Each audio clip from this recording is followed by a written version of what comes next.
Hi, this is Cindy Clark from PAC-B TV, and I'm here this morning with Scott Colbert from Paul Davis Restoration, which is a company that assists if you have a situation in your home where there's flooding, you have a fire, you have some, natural disasters in your home.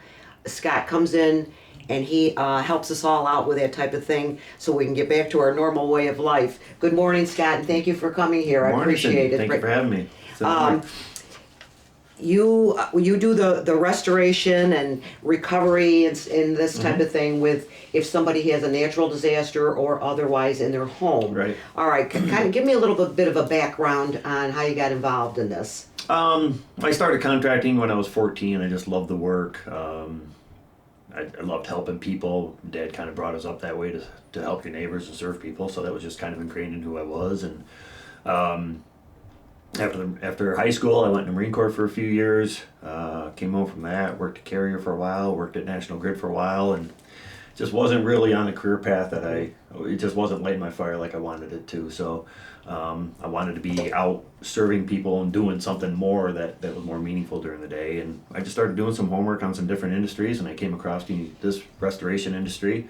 Looked at a couple of companies, didn't really see what I was looking for as far as culture and camaraderie and teamwork.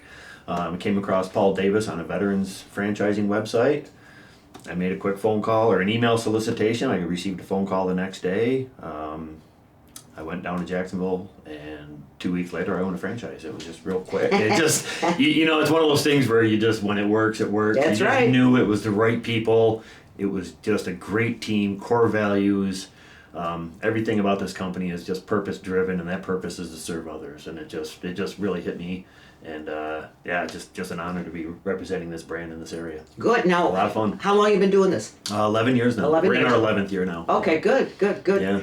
And well, now we're getting to be this time of the year where the snow is melting and Yes. we're getting a lot of rain, and of course people, I know, and myself personally, have issues. My sump pump's running constantly. Sure. And I know we have to be worried about this. I know in Baldwinsville area, several years ago, we had like that 100-year flood where we had 11 inches of rain or something in a couple hours. Yeah. At which that in itself wasn't bad, was bad, but then power went out. Mm-hmm. So now we have a situation. Now, is that something that you get involved in as far as We do. that type of thing? Yeah. If people have their basements are flooded, Yep. and that's. Yep. Do you come in the beginning or afterwards, or? We come in when we have events like that. We call them a CAT event, catastrophe event, where there's just a massive volume of people needing assistance, and it typically works on a first come first served basis, unless there's you got a situation, if there's handicap or elderly people that need special assistance, we'll try to prioritize that sort of stuff.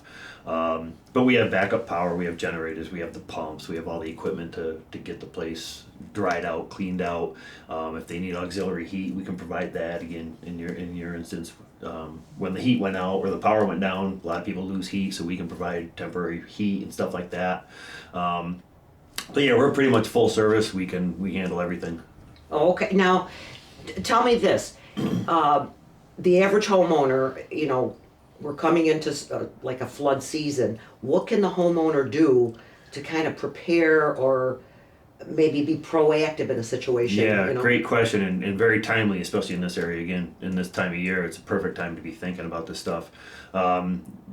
Check your sump pump. Make sure your sump pump's the crock, the pit is clear of debris. Make sure the floats are working properly. They're not gunked up. We have a lot of hard water around here. Mm-hmm. You'll get buildup on the float switches and stuff like that, and that can cause a malfunction. Make sure the pump is away from the side of the crock. What we see a lot of times, every time those pumps start, it's an induction motor, so it actually jumps, it torques. And when it does that, sometimes they'll walk across the crock, and you'll actually see sometimes where the float gets stuck against the side of the bucket, the crock that's down on the floor. Obviously, if it's stuck against that, it's not going to work. Right. Okay, we see a lot of that, and so you want to just kind of keep an eye on that. Do something to stabilize that pump, whether you put some blocks or some plating around the base to make sure it doesn't have the ability to walk around. But the big thing is, again, just making sure that float's working.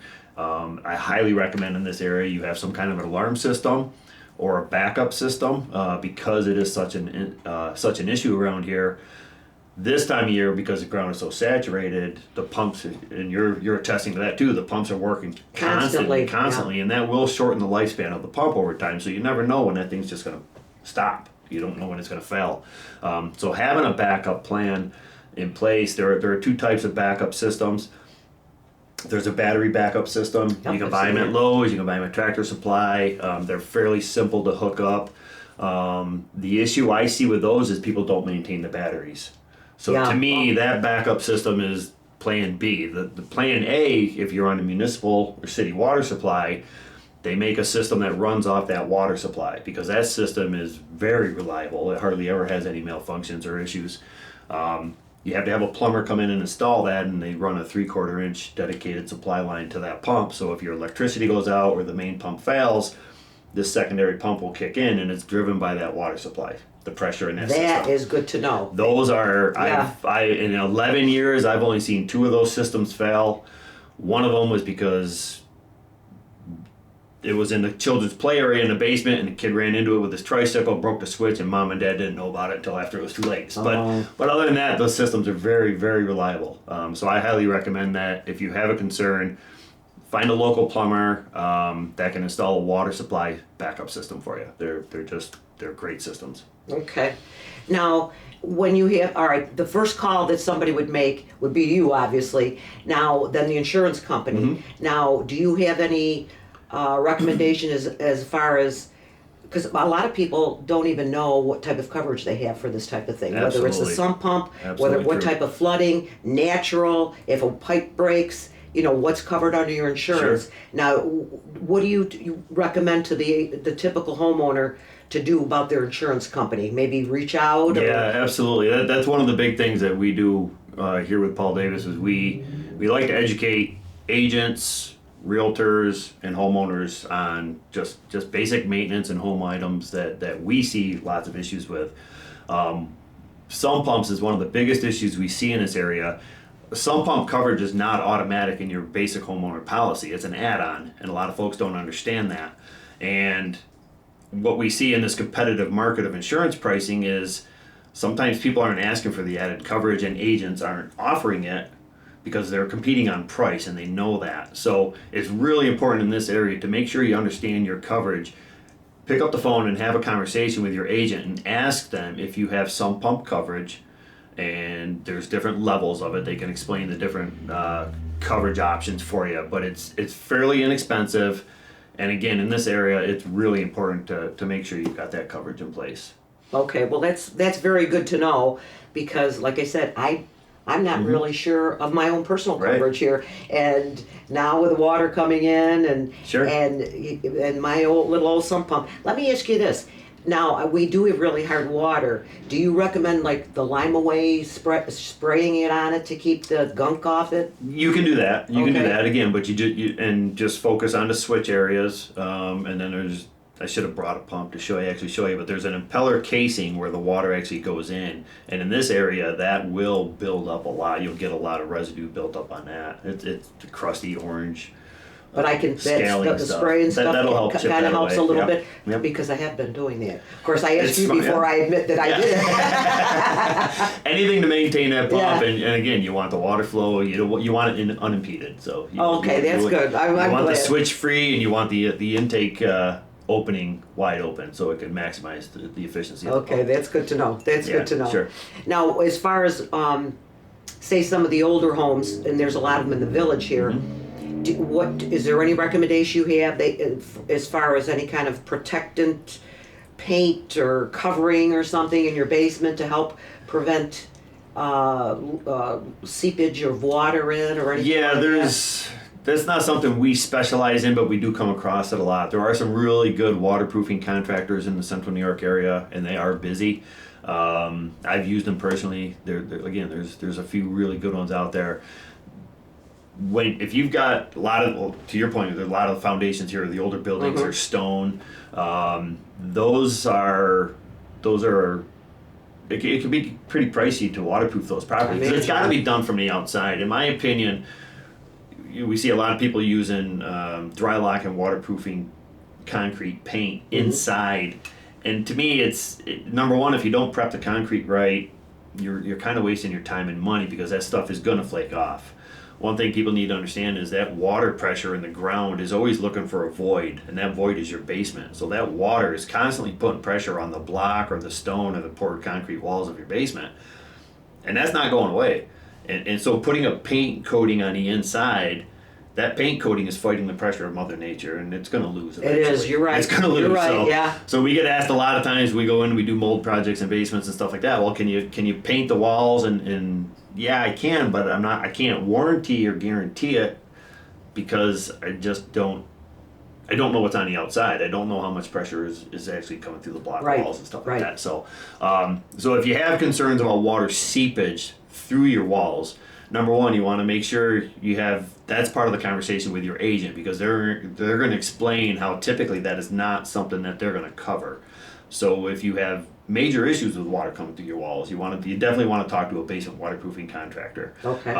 It could include having to excavate the outside of the building and then put a parging or some kind of a different coating out there. It could include putting a French drain or a sump system around the outside. If you don't have a sump pump, they can do that too. Sometimes they'll cut channels in the floor, put a crock in the corner, run pipes under the floor, redo your floor. Again, it can be pricey. Yeah, I would think but so. In this area, the alternative to taking a chance with it, I think you're going to be better served at least having a conversation with a good contractor and getting an understanding of what can be done in your situation. Okay. Yeah. Now you come in and somebody's sump pump has failed, and we've had a lot of water, and somebody, because they got some standing water. All right, you get the sump pump going, that starts pumping out. Now you've got most of the water out. All right, so do you get involved like in ripping up flooring and carpeting and We all do. that stuff, and We do. the whole thing? Yeah, to yeah, clean we it up come in, and we do- molds. You said you can't guarantee that, but can you get rid of the mold? Oh, or- absolutely. Oh, okay. Yeah, we're New York State mold certified mold mitigation contractors. Okay. So depending on the extent of it, anything over 10 square feet, by law, we have to have a hygienist or a licensed mold assessor come in. They will inspect it, they will do testing if required, they'll write a protocol for it, and that protocol is basically the game plan to remediate the mold issue in the house. Oh, okay. Okay. They'll write that, they'll estimate the cost of it, they'll provide that to the homeowner, they'll provide that to us if we're involved in the project, and we have to follow that protocol to a T to make sure it's done properly.